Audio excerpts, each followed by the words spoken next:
हेलो साथियों, आप सभी को फिर से इस चैनल पे हार्दिक स्वागत करता हूं। दोस्तों आज हमें फिर से इस चैनल के माध्यम से सीखेंगे हमारे राष्ट्रीय भाषा हिंदी और पाइते। चलिए बिना देर के वीडियो को शुरू करते हैं। दोस्तों, चेहरा माई तंग, चेर दाई, चेर थो, चीक हु, चर्चा की लिम्पी, चरहाई lamto, chatra kumsom legup apat atunglam college le university a jillai kaimi chamakkar thilkidang chuo khoyo che mahine hagup chudogi khoide chipa kibu chipa kisel chunaf gamkhat makai tu ding telna chunaf hoi pena tel hiak na chunaw kitelna charhai atu charhai aken chaha rahe he kade chua hoi chu rahi sukha chipa hua kibel chipke huए kibel chizong thil tuam tam pi gen na chize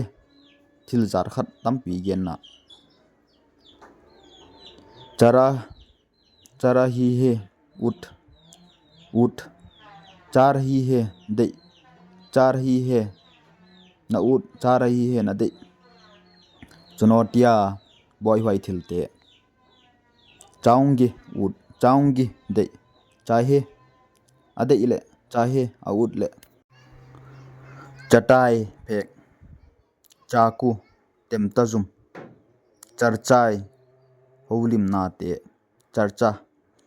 ngai twa khom charcha kikum khom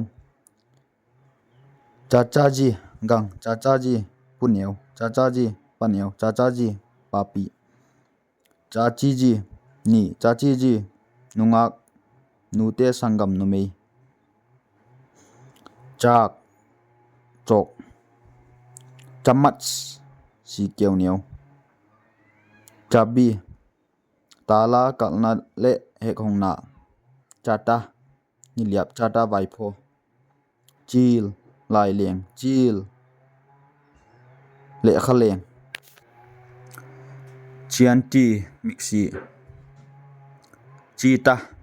gyalbem chita charna hota he ka ngai chaungi chaunga future tense chal rahi pailel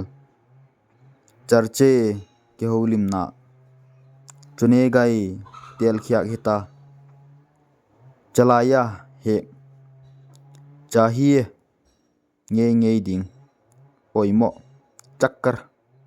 lipjak chakkar lungdut jak chakkar ngai sangjak chahe outle chahe nautle chahe koutle duk lungna du na des gam धन्यवाद lungdam darsat laumel din ni darsakong entute dhun meizam darsak entu dunga meihu